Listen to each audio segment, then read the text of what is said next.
viewer.com, click on H.A.R.P, table of contents on the sidebar or at the bottom of the page, depending on your mobile, and click on this. So what's the deal with H.A.R.P and controlling people's brains? It doesn't control people's brains, but it definitely affects it in a negative way, and we're going to break that down in graphic detail.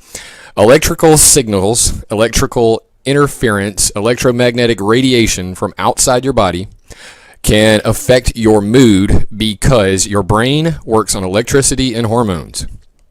Electrical signals produce hormones that affect your mood and everything else, your health, all of that. So external electrical signals, which are covered in detail on our EMF page, I suggest everybody go over there and look at how cell phones, Wi-Fi, and even EMF can affect your brain and otherwise. But let's save that for another video. Today we're talking about H.A.R.P. H.A.R.P exproduces extremely low frequency waves. ELF waves are up to 100 Hz or once more naturally occurring, but they can also be produced artificially, such as Navy's Project Sanguine for submarine communications. ELF waves are not normally noticed by the unaided senses, yet their resonant effect upon the human body has been connected to both physiological disorders and emotional distortion. Infrasound vibration up to 20 Hz can subliminally influence brain activity to align itself to delta, theta, alpha, and beta wave patterns, inclining an audience towards everything from alertness to passivity. Infrasound could be used tactically as ELF waves endure for great distances, and it could be used in conjunction with media broadcasts as well. That's super creepy. What are they talking about? Altering my brain and using ELF waves with media broadcasts. Please look into that. So we're talking about very low frequency ranges from VLF to ELF, ULF, and even lower. Now, VLF facilities are all over the world. ELF, there's only like 2 of them that are really big, and the ULF would be the ionospheric heaters. Now, are you not inclined to believe me that this is messing with your brain? The Russian government would agree with me. And here's what they say. Under the High Frequency Active Auroral Research Program, the U.S. is creating a new integral geophysical weapon that may influence the near-Earth medium with high-frequency radio waves. State Duma said. The significance is a qualitative leap. This qualitative leap could be compared to the transition from cold steel to firearms or for conventional weapons to nuclear weapons. We are now passing the nuclear age to the electromagnetic age. Directed energy weapons are all the rave. Space-based lasers, space-based microwave, anti-satellite demolition systems, rockets, lasers, you name it. This is Star Wars, people. Star Wars. These conclusions were made by the Commission of the States Duma International Affairs and Defense Committee. The committee reports that the U.S. is planning to test 3 facilities of this kind. One of them is located on a military testing ground in Alaska, and its full-scale tests are to begin in early 2003. That would be H.A.R.P.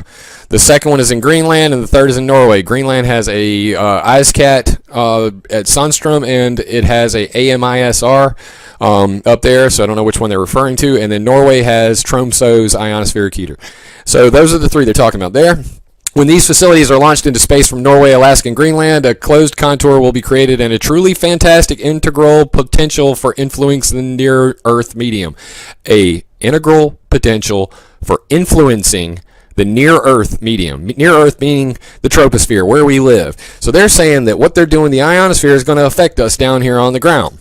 The U.S. plans to carry out large-scale scientific experiments under the H.A.R.P program, and not controlled by the global community, will create weapons capable of breaking radio communication lines and equipment installed on spaceship and rockets, provoke serious accidents in electrical networks and in oil and gas pipelines, and have a negative impact on the mental health of people populating entire regions. They demanded that an international ban be put on such large-scale geophysical experiments. Geophysical, huh? Others are engaging even in an eco-type of terrorism, whereby they can alter the climate, set off earthquakes, volcanoes remotely through the use of electromagnetic waves. Secretary of Defense William Cohen stated that at the Terrorism, Weapons of Mass Destruction, and U.S. Strategy Policy, the SAM strategy at the Sam Nunn Policy Forum, April 28, 1997, before this came out. So both of these guys are talking about using the Earth and electromagnetic waves as a weapon. This is the new paradigm. Forget about nuclear weapons, people. They're old. And like I said, we have all these mapped out over here. You can come see all of these facilities. These are VLF facilities, and I also have the H.A.R.P facilities up, such as, H.A.R.P, Tromsø, High Pass, Sura. You can just double-click the icons over here to see them. Arecibo, the new array is down in the dome. the NMRF, there's another HARP, Super Darn at Jicamarca, Peru, and Shigaraki MU University.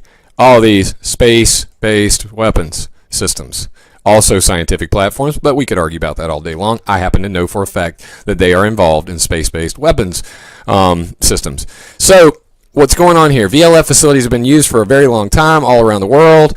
You can see them here. I gave you a couple examples, and these are to communicate with submarines mostly. And before that, they had this thing called Project ELF. It was mentioned at the top of the article here. Project Sanguine, Project Seafarer. There's these two facilities. One is in Clam Lake, Wisconsin. The other is in Republic, Michigan. Together, the two of them, as you can see in this chart right here, they together produce an ELF wave that is a 1-watt signal that can be heard worldwide. They put a couple, I think 1 million watts in and 1 watt out. And these cables are strewn all the way through the woods, across county lines and all that in America. And you can see them here. See the X right here is one, and the F is the other. And if you come over to Climate Viewer 3D, those are also right here. So there's one, there's the other. You scroll in, you can see that here's the transmission building, and the cables run along these long paths. I'm a real dork for going and mapping this out in Google Earth, but I wanted to know. I wanted to see it for myself. I saw the PDF. I said, let me go find the wires myself. But yeah, very big facility. Lots of protesting going along with that. People were cutting down the wires. There's something called the Taos hum associated with that, and it gets even weirder. A 1971 Navy study determined that electromagnetic fields associated with ELF caused stunted growth in rats. The military sat on the details of these findings until 1976, even as concerned citizens worked to unearth information on potential health impacts of ELF waves. The Navy convened an ad hoc committee for the review of biomedical and ecological effects of ELF radiation to analyze their research in 1973. The committee's members raised concerns over potentially serious health problems related to the technology, though their worries carried little weight with militarists desiring a different message. Sound familiar? The ad hoc committee's findings only reached the public once Senator Gaylord Nelson, an environmentalist and progressive Democrat, raised a stink and released the report himself. God bless him. So this facility allegedly was closed, and they said the reason that they closed it was improvements in communications technology or changing requirements of today's Navy made ELF communication system no longer necessary. Davis said all communications with submarines will now be done by 12 very low-frequency transmitters located worldwide. These VLF facilities worldwide, as you can see here, you come up here to Awesome, click on this, and then you go here, and you can go see them. There's 2 antennas there. You can scroll down, come here, VTX, shaped like a diamond, a couple of these, kind of shaped like the Star of David, oddly enough. This one's not on cam. Let's go over here to Harold Holt at this one. And Harold Holt's a real well-known one, as you can see here. Here I put these directly on top of each antenna pole. You can see the shadow coming from it there, so you know that I'm being accurate with this. And there's a picture associated with that you can see. Here's the transmitter's front. It's shaped like a diamond or a star. So these facilities are what they're using now to speak with submarines. And what do we need the H.A.A.R.P to create ELF for if you've already got it covered? Well, anyway, there's another ELF facility. It's over in Russia, and it's actually just on this tower right here. And it says that it's actually 10 decibels more powerful than the U.S. Navy 76 hertz ELF transmission system. So they got this one tower. It's 10 decibels louder. That's 3 times. I think 3 decibels is double the volume. So anyway, that's much louder and it doesn't cover 2 states and several miles of cable. But regardless, the Russians have one as well. It's called ZEVs, and it's at Tula Oblast. Well, those are old school. This is all old school. Everything I showed you before, very old school. The new school is H.A.A.R.P. And these ionospheric heaters, and what they do is H.A.A.R.P produce 3.6 million watts with these diesel engines and some natural gas, and they turn it into electricity. They pump it into the sky. It becomes 5 billion watts, 5 gigawatts, or as Doc Brown in Back to the Future said, 1.21 gigawatts, which was a lightning bolt.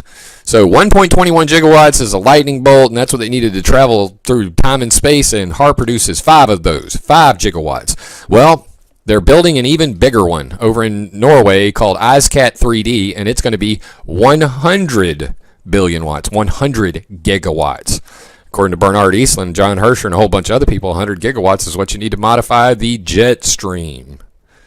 So stay tuned for that. Regardless, there's a lot of argument about this 2.5 hertz signal coming from HAARP. These extremely low frequency. They're actually not even in the ELF range. ELF is supposed to be 3 to 300 hertz. These are below 3 hertz. So we're talking about magnetosonic, shear Alvin waves, emic waves, these sorts of things. These are terms you're probably not familiar with, but I'm just trying to give these to the scientific guys out there that are interested. 2.5 hertz signal active. This is from Trond. It's a VLF website for radio guys, and this is what they say about it. Presumed but not verified as man-made signal. Detected at various locations worldwide. With amateur equipment, it is not easy to determine eventual frequency shifts, so signal is listed as a 2.5 hertz carrier.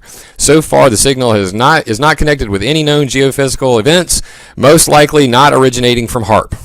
Kokona, Alaska, and the U.S., they have little success with generation of ELF signals of reasonable strength or anything than relative short distances.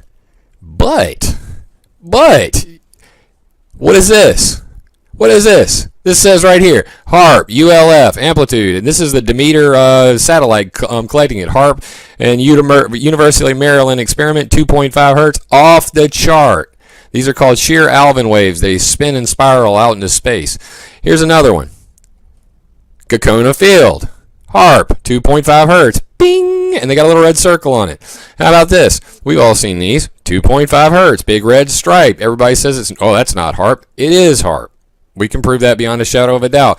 They use a thing called ionospheric current drive to produce ULF from 0 to 70 hertz and polar electrojet modulation to produce ELF waves from 0.001 hertz to 20,000 hertz. Okay?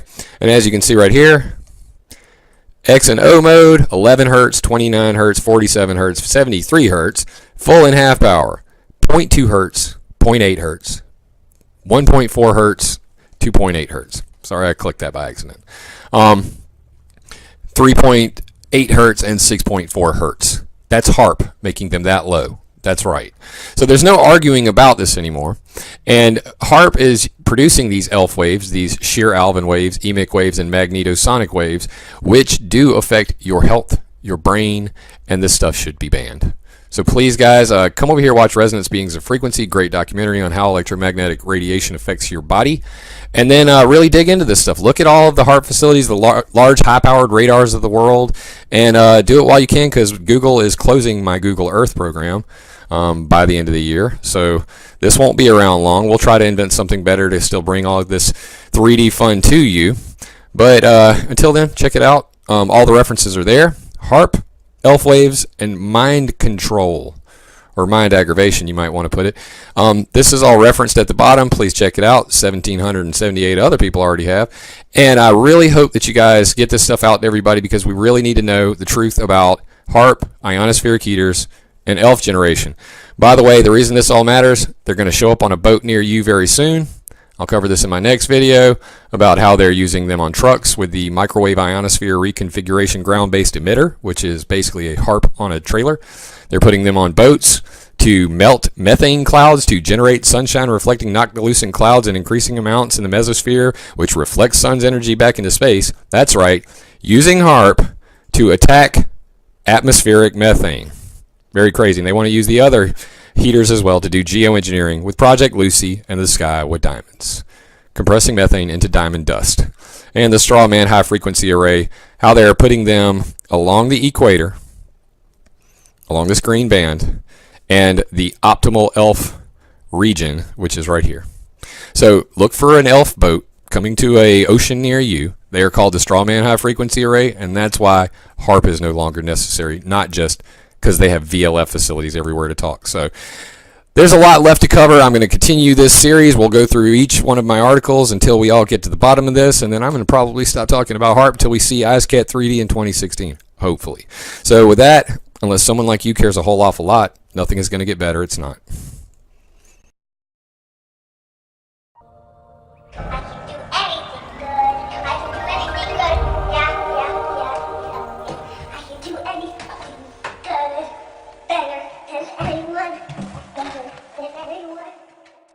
We're going to be covering mind control. This is at climateviewer.com. Click on HAARP, table of contents on the sidebar, or at the bottom of the page, depending on your mobile, and click on this. So What's the deal with HAARP and controlling people's brains? It doesn't control people's brains, but it definitely affects it in a negative way, and we're going to break that down in graphic detail.